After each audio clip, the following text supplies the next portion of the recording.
నియోజకవర్గానికి ఎమ్మెల్యే ఒకరే, కానీ పెత్తనం మాత్రం 8 మంది చేతుల్లో ఉంటుంది. వినడానికి కాస్త వింతగా ఉన్నా అక్కడ అలాగే నడుస్తుంది.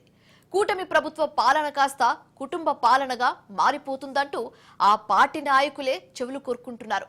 పార్టీలు ఏవైనా, ప్రజాప్రతినిధులు ఎవరైనా పెత్తనం మాత్రం తమదే నడవాలంటూ వ్యవహరిస్తున్న ఆ కుటుంబ సభ్యుల తీరు ఇప్పుడు వివాదాస్పదమవుతుంది.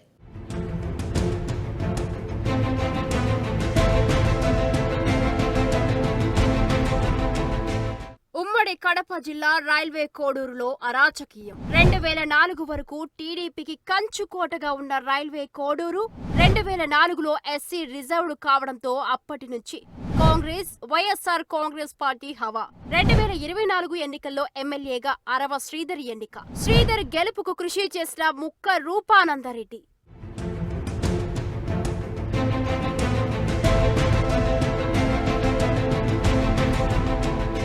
ఉమ్మడి కడప జిల్లాలో ఉన్న 10 నియోజకవర్గాల్లో 2 ఎస్సీ రిజర్వ్ నియోజకవర్గాలు ఉన్నాయి.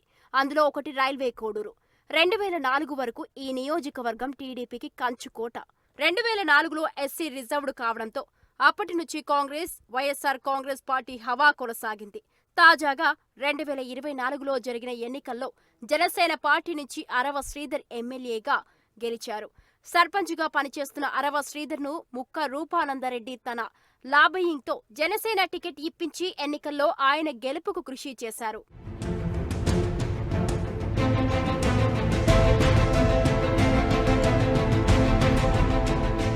అధికారికంగా అరవ శ్రీధర్ ఎన్నిక, అనధికారికంగా మరో 7గురి పెత్తనం. ముక్క రూపానందరెడ్డి కుటుంబం చేతుల్లోనే రాజ్యం. ప్రభుత్వ కార్యక్రమాలకు హాజరు. Annamayya urban development authority chairman గా రూపానందరెడ్డి కుటుంబ తీరుపై నేతల విమర్శలు. అయితే ఎమ్మెల్యేగా గెలిచినప్పటికీ మనం గెలిపించిన వాడే కదా, అతనిదేముందిలే అనుకున్నారో ఏమో.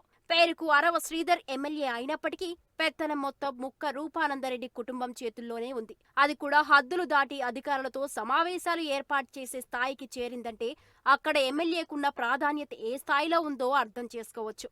టీడీపీ నియోజకవర్గ ఇన్ఛార్జ్ ముక్క రూపానందరెడ్డికి తాజాగా Chandrababu Naidu Annamayya urban development authority chairman post ఇచ్చారు. సరే, కూటమి పార్టీలో పార్టీ ఇన్ఛార్జిగా, చైర్మన్ గా ఉన్నాడు కాబట్టి రూపానందరెడ్డి అధికారం చెలాయిస్తే పర్వాలేదులే అని సరిపెట్టుకోవచ్చు. కానీ ఆయన కుటుంబ సభ్యులు మొత్తం నియోజకవర్గం మీద పడిపోవడంతో మిగిలిన నాయకులు ముక్కున వేలేసుకుంటున్నారు.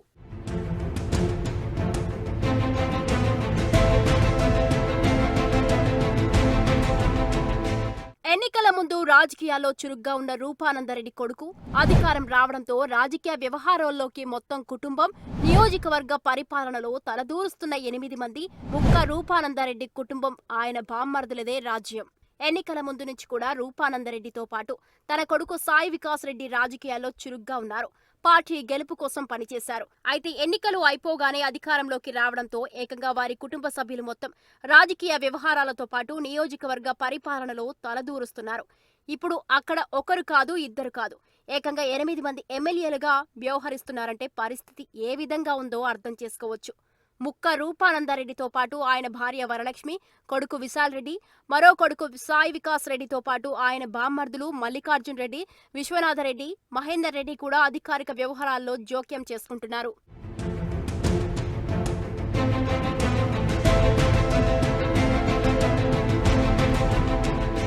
డిపార్ట్మెంట్ల వారీగా అధికారాలు పంచుకొని మరీ పెత్తనం, రికార్డుల పరిశీలన, అధికారులకు ఆదేశాలు. నియోజకవర్గంలో పనులు జరగాలన్నా, బిల్లులు చేయాలన్నా అనుమతి ఉండాల్సిందే. ఉత్సవ విగ్రహంలా శ్రీధర్ మిగిలిపోయారంటూ విమర్శ. ఒకరి ఎమ్మెల్యేగా గెలిస్తే వారి కుటుంబ సభ్యులను ఆ నియోజకవర్గంలో మండలాల వారీగా ఇన్ఛార్జీలుగా పెట్టడం గతంలో మనం చూసాం. కానీ వీరి కుటుంబం మాత్రం మండలాల వారీగా కాకుండా డిపార్ట్మెంట్ల వారీగా అధికారాలు పంచుకొని మరీ పెత్తనం చేస్తున్నారు. రివ్యూ మీటింగ్ లో పాల్గొంటూ అధికారిక కార్యక్రమాల్లో పెద్దగా వ్యవహరిస్తూ పెత్తనం చేయడంపై సర్వత్రా విమర్శలు వినిపిస్తున్నాయి. రికార్డులు పరిశీలించడంతో పాటు అధికారులకు ఆదేశాలు కూడా ఇస్తున్నారట. పంచాయతీల్లో ఏ చిన్న పనులు కావాలన్నా వారి కుటుంబ సభ్యులను అడగాల్సిన పరిస్థితి అక్కడ నెలకొంది. జనసేన ఎమ్మెల్యేగా ఉన్న అరవ శ్రీధర్ అక్కడ కేవలం ఉత్సవ విగ్రహం లాగా మిగిలిపోయారు అన్న టాక్ నడుస్తోంది. చివరికి ఎమ్మెల్యే లెటర్ ప్యాడ్లు కూడా తమ వద్దనే పెట్టుకుని పనులకు ప్రతిపాదనలు పంపుతున్నారట.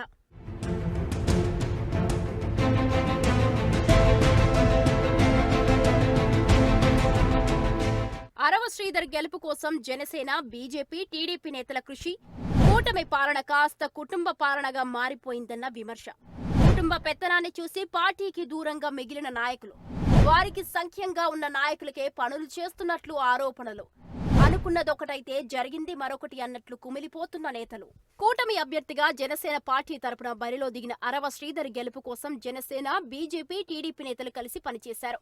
ఎన్నికలు అయిపోయినప్పటి నుంచి కూటమి పాలన కాస్త కుటుంబ పాలనగా మారిపోయిందని పార్టీ నాయకులే మాట్లాడుకుంటున్నారట. రూపానందరెడ్డి కుటుంబ పెత్తనాన్ని చూసి మిగిలిన నాయకులందరూ పార్టీ వ్యవహారాలకు దూరంగా ఉంటున్నారట. పైగా పనుల కోసం వెళ్తే రూపానందరెడ్డి వైసీపీలో ఉన్నప్పుడు ఆయనతో సంఖ్యంగా ఉన్న నాయకులకే ఇప్పుడు కూడా పనులు చేసి పెడుతున్నట్టు సమాచారం. దీంతో అనుకున్నదొకటైతే జరిగింది మరొకటి అన్నట్టు కూటమి నేతలు తమలో తాము కుమిలిపోతున్నారట.